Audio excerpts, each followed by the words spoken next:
নগরীর যানজট নিরসনে ২০১৮ সালে বাস রুট রেশনালাইজেশন ও কোম্পানির মাধ্যমে বাস পরিচালনা করার পদক্ষেপ নেন প্রয়াত মেয়র আনিসুল হক। প্রধানমন্ত্রী শেখ হাসিনার নির্দেশে গঠন করা হয় ১০ সদস্যের বাস রুট রেশনালাইজেশন কমিটি।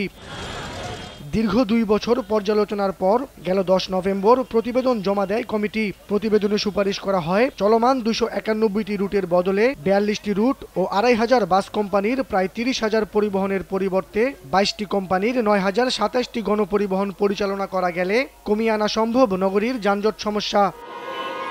এরই পরিপ্রেক্ষিতে শহরে পরিবহন চাপ কমাতে আন্তজেলা বাস টার্মিনাল নির্মাণের জন্য ঢাকার অদূরে ১০টি জায়গা প্রস্তাব করে কমিটি।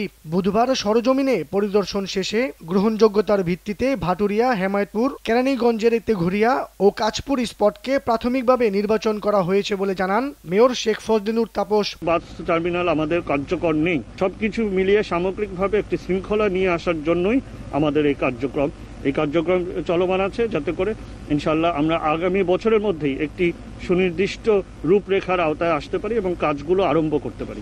এদিকে শহরের গাবতলী, মহাখালী ও সায়দাবাদ বাস টার্মিনালগুলোকে সিটি টার্মিনাল হিসেবে ব্যবহার করা হবে বলে জানান মেয়র আতিকুল ইসলাম।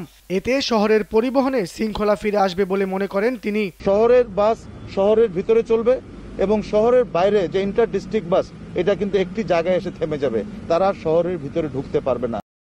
মুবাশশির আহমেদ, দেশ টিভি, ঢাকা।